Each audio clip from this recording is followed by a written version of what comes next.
Breaking news. Trump calls GOP's Hawley second-tier senator after bill to ban stock trades and government advances. So it says President Donald Trump lashed out at Senator Josh Hawley on Wednesday after the Republicans' proposal to ban stock trading by members of Congress and the president and vice president won bipartisan approval to advance in a committee vote. Now, have in mind, real quick, that Senator Josh Hawley from Missouri is somebody who voted for Trump, somebody who voted yes on the big, beautiful bill, somebody who's been a long-standing Republican and a big-time conservative. So, for this to be pushed in Congress and then for Trump to say no, just really proves and really encompasses what a type of human being he is. Of course, he'll take any support from anybody, but if you do something that would challenge or compromise maybe his interests, he'll cut you down. So it says, it's the second time in as many days that Trump laid into senators in his own party as the president tries, sometimes without success, to publicly pressure them to fall in line. A day earlier, Trump tore into veteran GOP Senator Chuck Grassley of Iowa over an obscure Senate procedure regarding nominations. Trump called Hawley a second-tier senator who was playing into the hands of Democrats. I don't think real Republicans want to see their president, who has an unprecedented success, who has had unprecedented success, targeted because of the whims of a second-tier senator named Josh Hawley. So on the heels of this, that was yesterday. Today, apparently Josh Hawley met with Donald Trump, and it says Hawley says he and Trump had nice visit after President ripped him his second tier over stock bill, full speed ahead. Now, I don't know about all of you, but if I had a friend who brutally insulted me and tore me down and said I was a horrible senator, a second tier, and then we had a meeting after that, I wouldn't necessarily immediately want to be friends with them, right? You're gonna question them. You're gonna say, really, I don't know if we see eye to eye on this, and if you're gonna put me down before even having a conversation with me, I don't know if I want to be friends with you anymore. But apparently that's not the case for Senator Josh Hawley, so we'll read real quick. It said Senator Josh Hawley laughed off President Donald Trump's attack on him, telling The Independent that he and the president met after Trump called him a second-tier senator. Earlier in the day, Trump had posted on Truth Social and attacked the Missouri Republican for his legislation that would ban stock trading among lawmakers as well as the president and vice president, and for not supporting a measure by Senator Rick Scott that would review former House Speaker Nancy Pelosi's stock trading. Now, real quick, I just want to say, I don't discount the fact that stock trading happens on both sides, Democrat and Republican. However, I would venture to say that the majority of it probably happens on the right. But then again, I don't know. It says Hawley had named this bill the Pelosi Act as a play on her and her husband's trading. He's playing right into the dirty hands of the Democrats, Trump said. It's a great bill for her and her husband, but so bad for our country. So how is it bad for our country? How would a bill that bans Congress from insider trading be so horrible for the country? Because all these rich people who are in positions of power that shouldn't even be there in the first place are running away with all the money? I mean, that sounds bad if anything. But it says, I don't think the real Republicans want to see their president, who is unprecedented. Okay, this is what we kind of read before. So, let's see. So the last time somebody introduced bipartisan legislation that would challenge and that would actively prosecute members of Congress for insider trading was the Stock Act of 2012.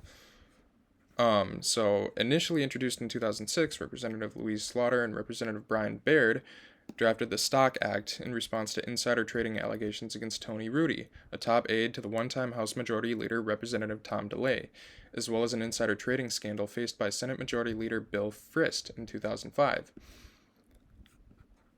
So it was initially a bill back in the early 2000s. It was passed, signed into law in 2012 under President Barack Obama, as you can see right here. But this law, had some huge flaws.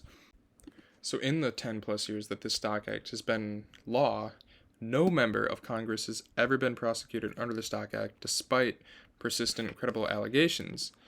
Additionally, I don't have too much research on this, but I did a little bit, and here's kind of the breakdown of why the Stock Act of 2012 hasn't really been efficient in prosecuting people who have done insider trading, such as Marjorie Taylor Greene, such as even Nancy Pelosi.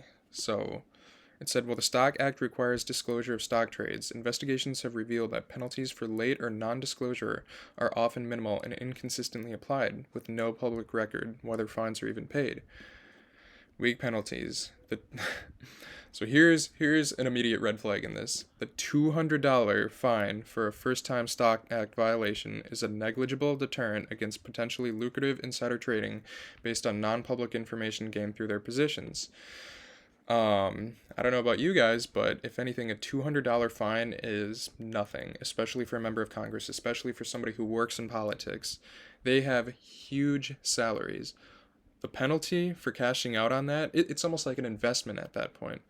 The $200 fine, it's like paying $200 for maybe walking away with $10,000. Like, it's nothing more than an investment at that point.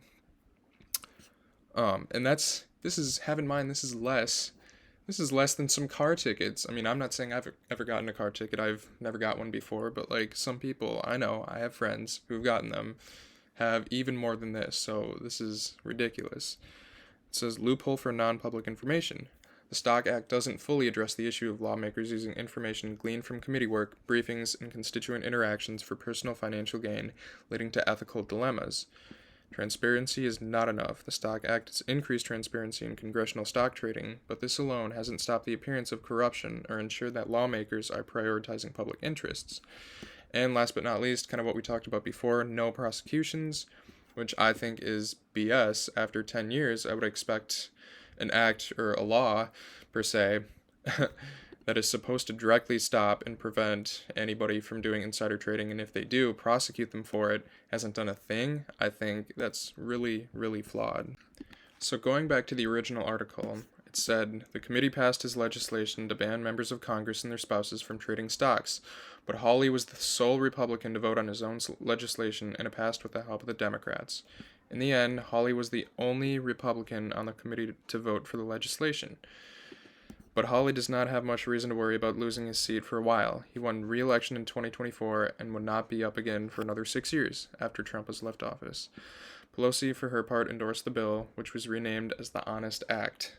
While I appreciate the creativity of my Republican colleagues in drafting legislative acronyms, I welcome any serious effort to raise ethical standards in public service, she said. The Honest Act, as amended, rightly applies its stock trading ban not only to members of Congress, but now to the president and vice president as well. So I do like Nancy Pelosi's comment in response to that. I think it's, professional. I think it shows her character. I know it doesn't also fully acknowledge the fact that she has done insider trading in the past, which is also kind of disappointing because I wish, at the very least, if you could be professional and responsible about it, but also validate the fact that you did maybe engage in illegal activity, I feel like we'd go kind of a long way. So my point in showing you this article isn't to put down Nancy Pelosi, it isn't to put down Josh Hawley, but to really show how inherently corrupt our system is between the President of the United States, which is currently Donald Trump, and just Congress in general. The fact that this has gone on for so many years, with the first real issue being way back in 2006, and with the Stock Act being passed in 2012 and being signed into law by President Obama, still absolutely nobody has been held accountable. And I take kind of a big issue to that. As somebody, as an average citizen, as an honest, law-abiding human being, I think it's totally cruel and corrupt for somebody like me to maybe be thrown in jail for I don't even know how many years for doing the same exact thing that Congress members do every day. So if you like this video, please subscribe, like it, share it to your friends, hit that notification button. I'm just starting out this channel, so I really appreciate your support. We'll see how far this can go. Thank you very much. Bye.